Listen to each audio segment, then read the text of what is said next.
বিস্কুটের গুঁড়া, এটা হচ্ছে শসা আর ধনিয়া পাতার কুচি আছে আর কাঁচা মরিচ টুকরা করে নিয়েছি। আর এর মধ্যে অ্যাড করব হচ্ছে পেঁয়াজ। এই যে এখন দিয়ে দিলাম হচ্ছে পেঁয়াজ দিয়েছে আমার বর মশাই। এখন এখানে দিব হচ্ছে তেল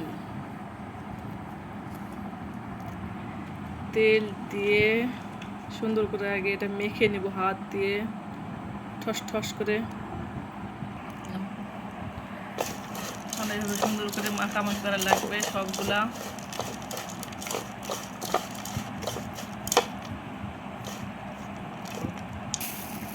এখন দিয়ে দিতেছি হচ্ছে মুড়ি,